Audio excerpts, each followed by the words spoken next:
नमस्कार दोस्तों, मेरा नाम है अंशुमन नायक और आप सभी का बहुत बहुत स्वागत है इंडियन डिफेंस न्यूज के डिफेंस टॉक सीरीज में, जहां पर हम रोज नए नए डिफेंस अपडेट्स के बारे में बात करते हैं। तो चलिए देर न करते हुए आज की वीडियो शुरू करते हैं।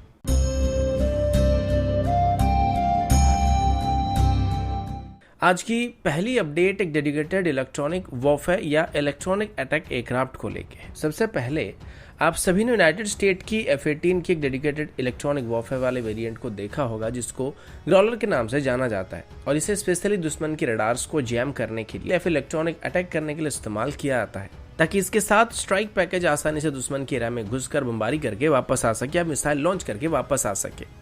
इसके बाद चाइना की तरफ से पिछले साल पहली बार एक ऐसी इलेक्ट्रॉनिक वॉरफेयर बेस्ड एयरक्राफ्ट को डेवलप किया गया था, जिसको चाइना की तरफ से अपनी J-16 फाइटर जेट को बेस करके डेवलप किया गया था और इसमें एडिशनल 3 इलेक्ट्रॉनिक वॉरफेयर पॉड को लगाए गए थे। अभी पता चला है कि DRDO की तरफ से भी ऐसे एक एयरक्राफ्ट को डेवलप करने की कोशिश किया जा रहा है और इसमें DRDO अपनी Su-30M के एयरक्राफ्ट को बेस करके एक डेडिकेटेड इलेक्ट्रॉनिक वॉरफेयर एयरक्राफ्ट को डेवलप करना चाहता है।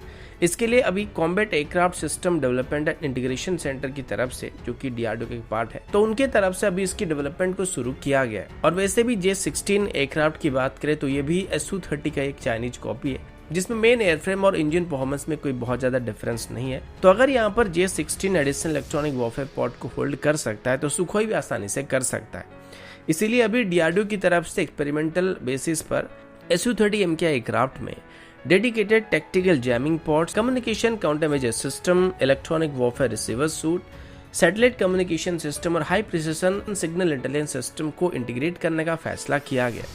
इस पर पिछले साल से डिस्कशन किया जा रहा था और अभी इंडियन एयरफोर्स के साथ डिटेल डिस्कशन करने के बाद इस प्रोजेक्ट को फर्दर फिजिबिलिटी स्टडी करने के लिए भेजा जा रहा है। और अगर इसको हम लोग डेवलप कर पाते हैं तो ये हमें सिर्फ दुश्मन के रडार तक ही नहीं बल्कि उनकी कम्युनिकेशन सिस्टम को भी जैम करने की क्षमता दे सकता है। और अगर एक स्ट्राइक पैकेज में ऐसा एक एयरक्राफ्ट रहेगा या डेडिकेटेड इलेक्ट्रॉनिक वॉरफेयर एयरक्राफ्ट रहेगा तो ये एंटायर फ्लीट को दुश्मन के रडार से सेफ रख सकता है और specially enemy air defence unit को डिस्ट्रॉय करने में कार्गो वेपन साबित हो सकता है।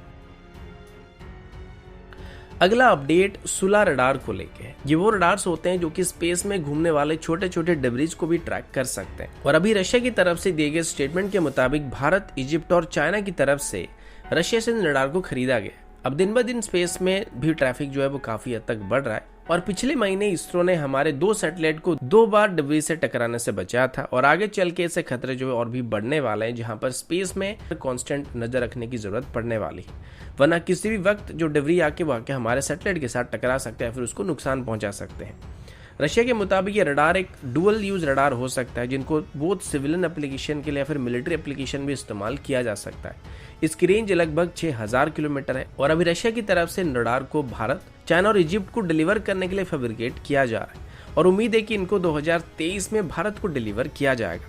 इनको सबसे पहले IDF 2021 में डिस्प्ले किया गया था। ओरिजिनली भले ये रडार 6000 किलोमीटर डिटेक्ट कर सकते हैं, लेकिन जो छोटे साइज के सैटेलाइट्स होते हैं या स्मॉल नैनो सैटेलाइट्स होते हैं, इनको ये करीब 1000 किलोमीटर की दूर से डिटेक्ट कर सकते हैं। लेकिन जो नॉर्मल साइज के सैटेलाइट्स होते हैं, इनको ये करीब 6000 किलोमीटर पे डिटेक्ट कर सकता है और उनको ट्रैक भी कर सकता है। अभी भी इसरो के पास इसी कैटेगरी के रडार मौजूद है, जिससे हम लोग सैटेलाइट को ट्रैक करने के लिए इस्तेमाल करते हैं, लेकिन अभी इसरो के पास जो रडार मौजूद है उसका रेंज इसके मुकाबले 3 गुना कम है। वहीं पर सुला रडार की बात करें तो एक modern active phase array radar है, जो कि एक मॉड्यूलर डिजाइन में बनाया गया है, जिस वजह से इसकी रेंज के हिसाब से इसकी स्ट्रक्चर को देखा जाए तो काफी छोटा और इसको बस 300 मीटर बाय 400 मीटर के दायरे में इंस्टॉल किया जा सकता है या फिर सेटअप किया जा सकता है। इसकी एक और खास बात यह भी है कि सैटेलाइट के अलावा बैलिस्टिक मिसाइल्स को भी ट्रैक कर सकता है और अगर मिलिट्री यूज के लिए इसको डिप्लॉय किया गया तो हम दुश्मन की तरफ से लॉन्च किए गए बैलिस्टिक मिसाइल को भी आसानी से ट्रैक कर सकते हैं। अगला अपडेट वो हनी ट्रैप वाला केस को लेके 2 दिन पहले मैंने एक वीडियो अपलोड किया था, जिसमें मैंने आप सभी को बताया था कि किस तरीके से ISI की तरफ से हमारे जवानों को और हमारे साइंटिस्ट को हनी ट्रैप करके फंसाया जा रहा है, उनसे डाटा निकाला जा रहा है। और रिसेंटली DRDL के एक इंजीनियर मल्लिकार्जुन रेड्डी को भी ISI की तरफ से हनी ट्रैप करके फंसाने की खबर सामने आई थी। पहले इसके बारे में ज्यादा जानकारी नहीं था, लेकिन ये पता था कि मल्लिकार्जुन रेड्डी को फेसबुक पर नताशा नाम की लड़की ने रिक्वेस्ट भेजा था, जिसके साथ ये भाई साहब जो थे ये प्यार में पड़ जाते थे और बात जो थी वो शादी तक पहुंच गई थी। और इसी बीच इन्होंने कुछ मिसाइल्स की इमेज को भी और डाटा को भी इस लड़की के साथ शेयर करने की बात तब पता चला था, लेकिन इन्वेस्टिगेशन जारी रहने पर पता चला है कि दरअसल मल्लिकार्जुन रेड्डी ने जिन मिसाइल की डाटा को और इमेज को आईएसआई इस एजेंट के साथ शेयर किया है वो कोई और मिसाइल नहीं बल्कि भारत की अग्नि सीरीज की मिसाइल और K4 सीरीज की मिसाइल की डाटा थी। और यहाँ तक कि भारत साल में कितने मिसाइल को मैन्युफैक्चर करता है, यानी कि कितने सबमरीन लॉन्च बैलिस्टिक मिसाइल को भारत अभी बना रहा है, इसकी डाटा भी आईएसआई के साथ शेयर कर दिया गया। इस पूरे लिस्ट में K15, K4 और K5 जैसे मिसाइल की डाटा मौजूद है जिसको मल्लिकार्जुन रेड्डी ने आईएसआई के एजेंट के साथ शेयर किया है। अभी तक इस डाटा की ट्रांसफर को लेकर कोई भी फाइनेंशियल ट्रांजैक्शन नहीं पाया गया और ये प्योरली एक हनी ट्रैप वाला केस ऐसा लग रहा है जिसमें मल्लिकार्जुन रेड्डी प्यार में पागल होके इन सब डाटा को उस लड़की के साथ शेयर कर दिए। अभी तो मुझे ये भी डाउट हो रहा है कि वो लड़का है या लड़की, क्योंकि जब से यानी कि 2020 से 2022 तक इन दोनों के भी जो भी कन्वर्सेशन हुआ है वो सभी के सभी चैट पे हुआ है। और ये भाई साहब जितने भी बार उस लड़की को वीडियो कॉल पर आने के लिए रिक्वेस्ट कर रहे थे वो लड़की जो थी वो मना कर रही थी, और यहाँ तक कि अपनी एक भी इमेज या फोटो को भी शेयर करने के लिए वो लड़की मना कर रही थी, जबकि ये भाई साहब उसको बार बार मांग रहे थे। लेकिन ये बंदा एक ऐसा बेवकूफ इंसान है कि जो लड़की तुझे 2 साल से अपनी एक भी फोटो तक नहीं भेज रही है, तो उसे K4 सीरीज की मिसाइल की डाटा भेज रहा है। वैसे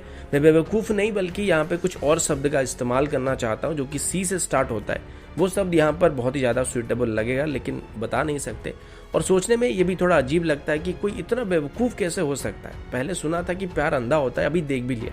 और ये बंदा डिफेंस मैन्युफैक्चरिंग सेक्टर में काम कर रहा था, तो इसके पास वो पूरी जानकारी मौजूद थी और काफ़ी सारे मिसाइल की क्रिटिकल कंपोनेंट की इमेज भी इसके पास मौजूद थी। और ये सभी के सभी डाटा इस बंदे ने उस लड़की के साथ शेयर कर दिया था। जो लड़की तेरे मल्टीपल रिक्वेस्ट करने के बाद भी तुझे उसकी एक भी फोटो देने से इनकार कर रही थी, भाई साहब ने उसे K5 सीरीज की मिसाइल की कंपोनेंट के फोटो भेज दिए।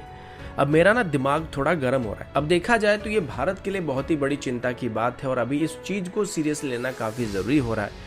और जितने भी साइंटिस्ट और एम्प्लॉय हैं जो कि डिफेंस सेक्टर में काम करते हैं, इनको फेसबुक या ऐसी कोई भी सोशल मीडिया को यूज करने पर बैन लगा देना चाहिए। और अगर उनको यूज करने के लिए दिया भी जाता है तो इसे अपने परिवार तक, फ्रेंड सर्कल तक या अपने रिश्तेदारों तक ही सीमित रखना चाहिए और कोई भी अननोन आदमी से इसमें बात नहीं करना चाहिए। और कोई भी टेक्निकल इन्फॉर्मेशन को किसी के साथ भी शेयर करने के लिए मना करना चाहिए। तुमको लड़की पटानी है, अपने मिसाइल के दम पे लड़की पटाओ। फोटो मांगती है, अपने मिसाइल का शेयर करो, लेकिन अपने मिसाइल की फायदे के लिए DRDO की मिसाइल का इस्तेमाल मत करो। इनको दुश्मन की फाड़ने के लिए बनाया गया है, न कि तुमको दिलवाने के लिए बनाया गया है। वैसे मैं काफी हद तक आउट ऑफ द स्क्रिप्ट जा रहा हूं, तो आज के लिए इतना ही। मिलता हूं आपसे अगले वीडियो में, तब तक के लिए जय हिंद, वंदे मातरम।